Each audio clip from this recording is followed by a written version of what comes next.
campus, teachers are starting to hand out the first midterms of the winter semester. True Blue reporter Jarom was at men's basketball practice this week to find out what basketball grades the team is getting. Well, we're 22 games into the 31-game regular season for the BYU men's basketball team, and I asked the players what letter grades they would give themselves on certain aspects of their game. But before we get to that, let's review what's gone on thus far in the regular season. BYU began the season 4-0, blowing out teams like Jackson State and Hartford by 39 and 26 points.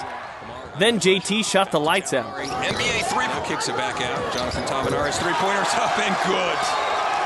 Off the mark, rebound, Jonathan Tavanari. 1.4 seconds on the clock, and Tavanari will be fouled. The next night, BYU rode the high of the football team beating Utah, and then Lacey Plaisted put on her lip gloss against number 1 ranked North Carolina. Trent Plaisted.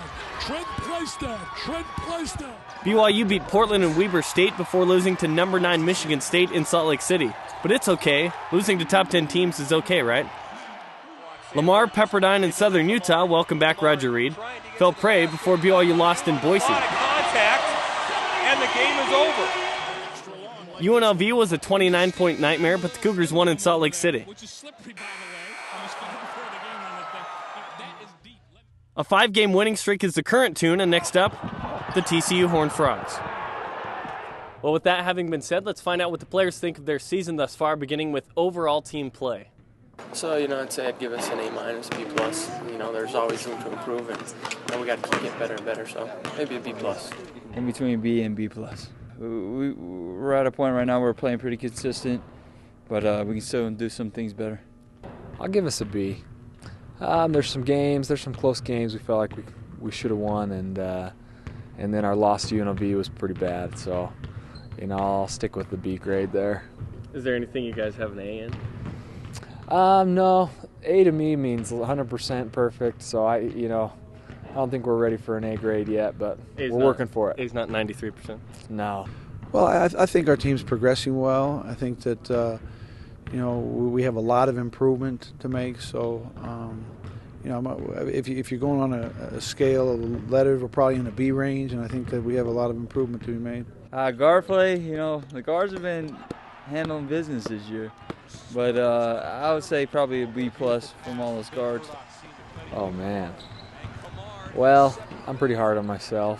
I think we've done okay. We think we've been pretty consistent. But I think, we can pick it up a little bit. I'll give us a B-. Guard play has been solid, really good. Probably, probably B+. Forwards, I'll give a B+ as well. And I think they've contributed a lot. They keep getting better. Jonathan's done well, and Lee's played great, and I'll give him an A-. Forwards have been good. I think that overall, they're probably in the B+, A- range. Senators, we only got 2 now, so I'll give them a B+. Trent's been. There are other Trent, grades, right? Yeah. They've done pretty good too. I'll give them an A-. I think they do a great job for us. There's only 2 of them, real centers, I guess you could say, because of the injuries and things. So I think they're up there B+, A-. There's room for improvement. They could, shoot the free throws a little bit better, but other than that, I'd say that they're in that same range, B+, A-. I think the coaching staff deserves an A. I think we've lacked on our execution at times and our letdowns, but I think the coaching staff's done a great job. And could you give them coaching? Not give them an A and not get in trouble? Yeah, I could give them a D if I really felt that way. I'll give them an A- as well. They've done a good job. A-. My staff is terrific, and they get an A+. If you throw me in there, then it probably sends that grade down a little bit. How much? I don't know. It'll be up to you guys too. Cosmo's always great. I don't pay attention to him during the games, but I'm sure he gets an A. Cosmo, he's excellent. I give him an A++. Always gets the fans excited. Always is, giving us rocks out the door and getting us pumped up. He usually does. He's pretty good. I'll give him an A. He's terrific all the time, so we're always cheering for Cosmo. Letter grade? I give him an A+. Well, independent of what letter grade you would give the men's basketball team, they're tied for first in conference. And next up, the TCU Horned Frogs on Wednesday.